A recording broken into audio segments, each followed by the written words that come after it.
Ai, as frustrações. Como lidar com a frustração? Será que ela é tão ruim assim? Nós estamos aqui com ela, nossa queridíssima psicóloga Ingrid Reis. Seja bem-vinda mais uma vez. Obrigada, Dani. Frustrações. Como que a gente pode definir aqui o que é a frustração? A frustração, Dani, é quando você tem uma expectativa sobre algo e aquela expectativa ela não é alcançada. Então é quando você tem algum comportamento em prol de algum benefício, alguma recompensa, e aí você faz aquilo e aí quando você chega no final você não recebe aquilo que você esperava. Então basicamente frustração é essa expectativa não realizada. Dá para falar que hoje em dia nós somos muito menos frustrados do que lá atrás? Hoje em dia a gente tem tantos recursos que facilitam, porque se a gente for ver, a frustração ela vem justamente dessa vacinação. Então a gente precisa, assim, passar por situações frustrantes, não muito também, é muito interessante isso, né? A gente tem que ter a frustração na dose correta também. Porque a frustração em grandes doses também pode gerar um trauma, né? Um desequilíbrio também. E é importante dizer isso porque muitas pessoas falam, né? Poxa, às vezes as pessoas estão idealizando os problemas, idealizando as coisas que dão errado. E não, a intenção aqui não é idealizar problema e falar, não, esse problema te fez mais forte, não é isso.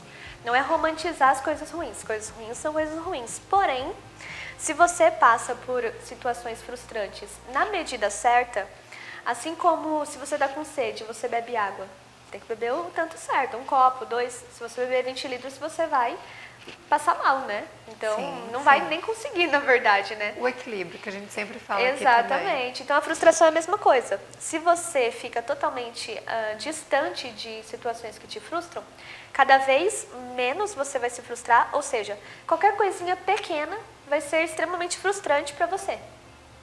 Agora, se você também entra muito em contato com coisas muito frustrantes, também que te frustram demais, isso também pode te gerar um bloqueio. Então, a gente tem que aprender a lidar na dose certa e saber estar em situações que deixam a gente frustrado na medida certa, né? Não fugir disso, porque senão você nunca aprende, e nem ficar lá também sofrendo.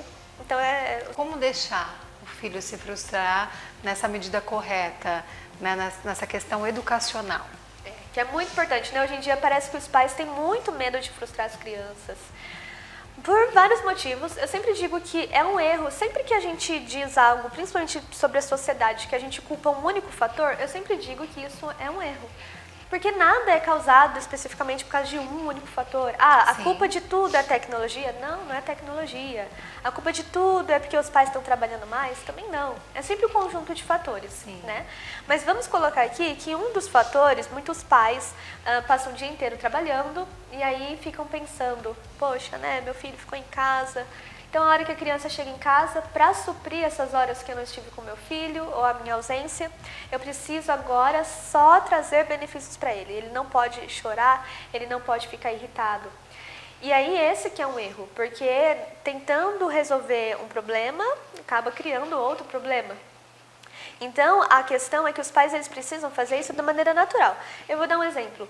Vamos supor que você, né, Dani, futura mamãe, acontece uma coisa com o seu filho, vamos supor que você esquece de levar o lanche dele para a escola algum dia. Esquece de colocar na lancheira. Tem muitos pais que ficam se culpando depois a semana inteira. Meu Deus, meu filho ficou com fome, e agora? É importante saber duas coisas. Uma delas, a maneira como você lida com a frustração vai interferir também na maneira como seu filho lida com a frustração. Exato. Não adianta você dizer, filho, ai, olha só, é só uma coisa simples, é só uma letra que você fez errado, tá tudo bem, apaga e faz, que legal. Aí quando você tem um problema, seu filho fica só de olho, falando, mamãe também, quando acontece alguma coisa com ela fica só se martirizando. Ele vai aprender também com você. Eles absorvem, né? Absorvem. Então eles vão aprendendo também com os pais como lidar com a frustração. Esse é um ponto. E o outro é, se algo desse tipo acontece, de esquecer a lancheira, esquecer alguma coisa assim, você também precisa pensar que na sociedade os problemas vão vir. Então é nessas horas que ele também vai precisar aprender a encontrar recursos para resolver os problemas dele. Então, beleza, vamos supor que esqueceu o lanchinho na escola.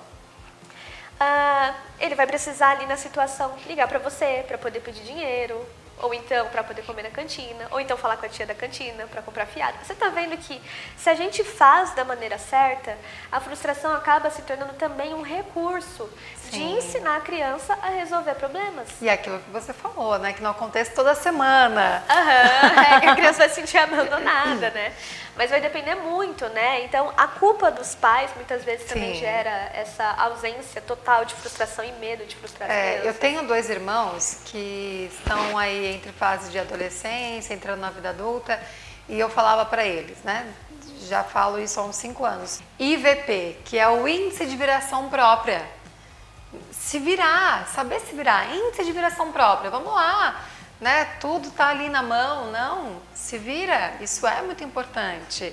Eu lembro que com 15 anos, meu pai me colocava para ser a office girl dele, e isso em São Paulo, mas isso me trouxe tanto jogo de cintura, tanto eu pegava o ônibus e eu ia resolver as coisas no centro da cidade, e eu ia sempre com uma amiguinha, né?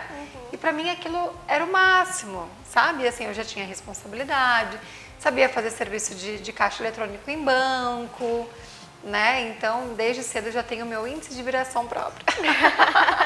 Olha só, criou até uma sigla, né? Então a gente tem que tomar esses cuidados, né? E a verdade é que a gente não sabe exatamente no futuro, né? O que vai, como é que a criança está interpretando aquela situação. Então os pais também precisam ter segurança que eles estão fazendo o melhor que eles podem naquela situação, né? Igual isso de a criança cair. Existe 2 maneiras que a criança pode estar interpretando aquilo. Ela pode estar interpretando quando a mãe fala, olha, tudo bem, não foi nada. Ela pode estar interpretando como, beleza, vou levantar e continuar a vida. Ou ela também pode estar interpretando, nem liga pra mim. Não liga pra mim, meus sentimentos não são importantes. Então é difícil, né, também educar uma criança hoje em dia.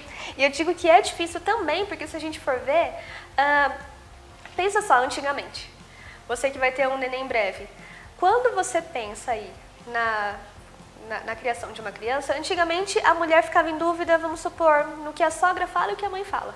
A sogra fala que pode isso, a mãe fala que não pode. E agora, eu ouço minha sogra ou minha mãe? Era essa a dúvida que a mulher tinha antigamente. Hoje em dia ela tem a sogra, a mãe, a vizinha, a cunhada, né, as amigas, que já isso sempre teve, mas hoje em dia a gente tem também, com as redes sociais, com o conhecimento, a psicóloga, a pediatra, a pedagoga, a nutricionista. E nem sempre, né, todas vão falar a mesma coisa. Isso vai gerando também na mãe uma ansiedade, um medo também. Uma confusão de quem seguir. Então, fica aí a dica também para as mães de ter segurança também no que faz, escolher uma linha de raciocínio e seguir essa linha de raciocínio. Claro, sempre se abrindo para novidades, para coisas que podem agregar, mas tomar esse cuidado, porque essa ansiedade, essa necessidade de sempre estar beneficiando o filho, às vezes por próprios traumas também, porque às vezes a mãe pode ter passado traumas na infância e passado frustrações tão difíceis que ela tem muito medo que o filho também passe por aquilo. E aí onde a mãe pode se tornar uma mãe super protetora e tentando evitar um problema pode vir a criar outro problema. Com certeza.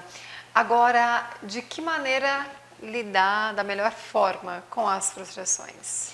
Eu sempre digo, Dani, que as pessoas confundem muito apatia, frieza com racionalidade, essas 2 coisas, sabe? Então, assim, a gente precisa ser racional e não apático, não frio. Sim. São 2 coisas diferentes, né? A pessoa apática, ela nunca liga pra nada. Então, é a pessoa que, se ela for frustrada, tanto faz, nem é frustração para ela, se alguma coisa ruim acontece. Mas essa mesma pessoa também, se algo bom acontece, ela também não vibra, não comemora. Então a intenção não é que a gente seja esse tipo de pessoa. A intenção é que a gente seja racional. Então, ok, você está passando por uma situação que te frustra, né? Vamos supor a perda de um emprego, de um relacionamento.